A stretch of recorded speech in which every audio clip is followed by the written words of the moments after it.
head to the supermarket fish counter, and the chances are the cod on display has traveled a very long way to get there. That's because New England cod is essentially off limits, so the local fishing industry is facing a difficult decision: evolve or fade away. In this week's Focus series, WGBH News reporter Stephanie Leyden looks at why so-called trash fish are making their way onto fine dining menus.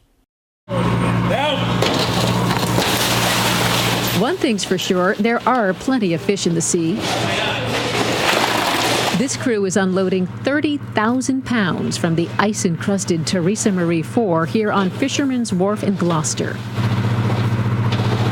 But here's the catch. With what amounts to a 6-month ban on cod fishing, much of what's being brought aboard these days is not what many of us usually see on the dinner table. You need to try this. Jim Odland, a second-generation fisherman, is also a savvy businessman.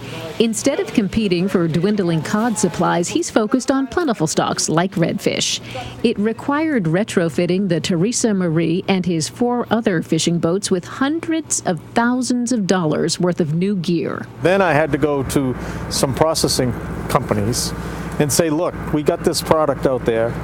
We think we can give you a good steady supply week in and week out of this product. You need to spend some time and energy developing the market. At a time when federal regulators say local cod is on the verge of extinction, Odland's focus on more abundant species is crucial, but making that shift work will depend in large part on consumers. They need to break the habit of saying, I want cod. They need to go into the supermarket and say, I'd like pollock, please, because there's lots of pollock and it tastes every bit as good as cod. A key ally in promoting that try it, you'll like it message? Local chefs. At his Newton restaurant, Lumiere, Michael Leviton's been cooking seafood that's both local and plentiful for 15 years. Squid, mussels, and fish commonly called trash fish. The one that I find really funny is when we put porgy on the menu, or scup. People have memories of, going fishing with their dad when they were, yay high. Oh, porgies, we used to throw those back, right? And I have to get people past that. Lemon sole, also known as winter flounder, one of the good flounders that we can eat. Wait staff are prepped each night to tell the story behind a menu with a mission: sustaining New England's fishing industry. There's plenty of fish out there. We just need to figure out which ones are the right ones and then how to market them. Jim Odland says his strategy paid off. Redfish have become a moneymaker. Lately, though, it's tough to meet demand because the same restrictions designed to protect cod make it difficult for his crews to catch redfish. Regulators acknowledge that challenge, but say the priority right now is to save what's left of the cod. We're not just fighting fishing pressure, we're fighting the pressures of climate change. A reality that will likely determine Chef Leviton's future menus. Maybe we're seeing Spanish mackerel and grouper and things like that up here on a more regular basis. I don't know. But you're ready to adapt. We're going to have to, right? If we want to have a fishing industry here, we're going to have to adapt to that. Redfish, monkfish, porgy, not the only fish available. There's a very familiar fish that is plentiful right now, Adam, haddock. Haddock, yes. People know that, yes. So how abundant are the stocks of these quote-unquote trash fishes? Are there a lot of them out there to catch, or are some of them in jeopardy? Well, here's an area that both the fishermen and the regulators appear to agree on, and that is that there are plenty of fish, may not be as many of the familiar ones, but that the stocks in general are quite high right now. There are those pretty significant restrictions on cod, but other fish are plentiful. All right, Stephanie Leyden, thank you. When it comes to convincing people to expand their seafood palate, presentation is key. My next guest can attest to that. Peter Davis is the executive chef at Henrietta's Table in Cambridge and a big proponent of fresh fish obtained in a sustainable way. Peter, welcome to Greater Boston. Thank you. So I was sizing up your menu before today's show. I think I saw some scrod on there, some salmon, no quote-unquote trash fish at the moment, right? Well, tonight we're using monkfish as a fish of the day. Okay. We have a monkfish on our lunch menu. We still use cod.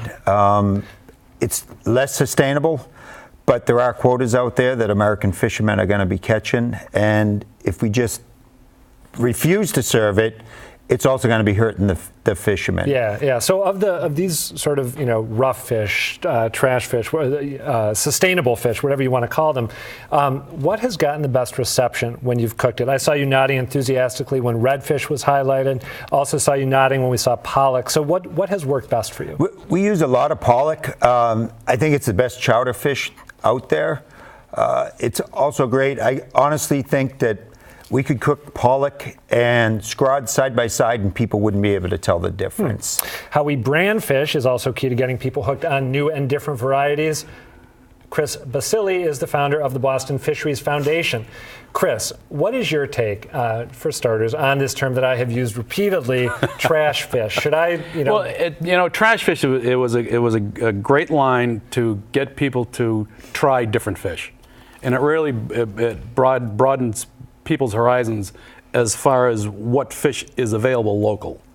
And things like scup and hake and mackerel and pollock are fantastic fish, but people know cod.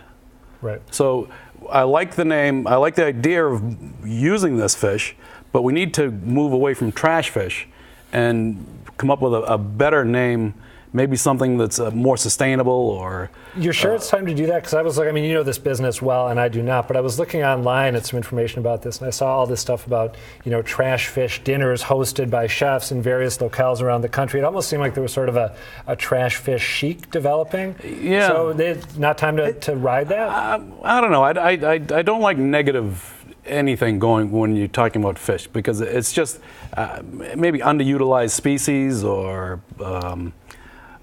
I don't know. More responsible and not quite as catchy. So let's talk. I think we need to get over the trash fish word. I think it worked really well as far as bringing it up as a point to get people's attention. But none of this fish is really trash by any means. Redfish is great. Pollock, scup. There's lemon sole. It's all great fish. It's really good. Talk to me a bit about those different varieties. Which one did you say could be served side by side with, I think, sole, and people would know the difference?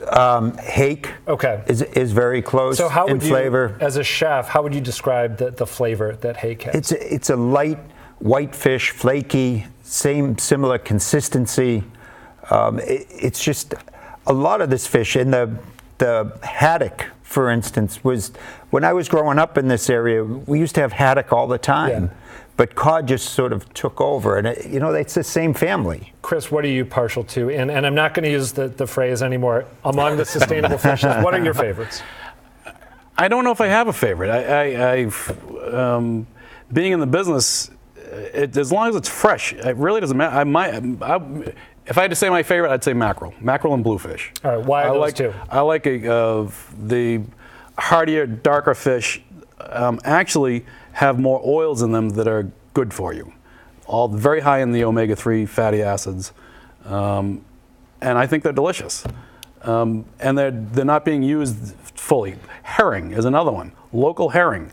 So not pickled, not cured. I like pickled. I like pickled too, but served fresh. And people don't know that we have a local herring fisheries.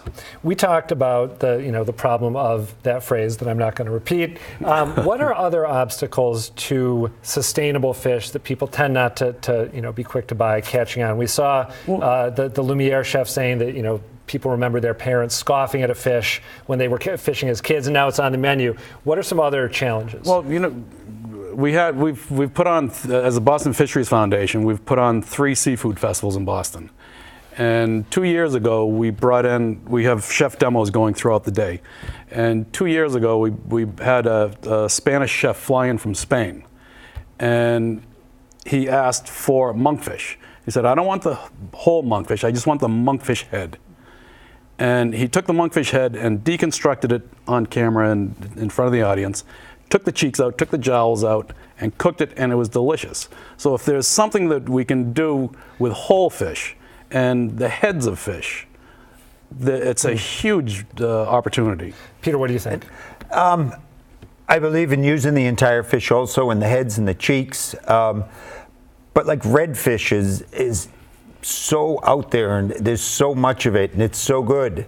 and it's so much cheaper than, like, codfish now it's not a cheap fish by any means. So what's redfish going to run a pound? If I decide after with this conversation, which is making me hungry, that I want to get some redfish, how much a pound? $6.99, $8.99. $6.99, $8.99, and That's fantastic. codfish over this past weekend was in the $11 range. 11 to 14 if you want retail. Is there, just briefly, is there a chance that some of these undiscovered fishes or underused fishes are going to be in danger if they're fished aggressively and the stocks will be depleted? I think that NOAA has caught up with this at this point, and we have the toughest regulations in the world in the United States. And we've seen monkfish make a rebound through these regulations. So people can and other eat without fish. guilt. And you Yes. should eat without guilt, All right. correct. Peter Davis, Chris Basile, thank you both for being here. Appreciate it. Thank you, Thank Adam. you.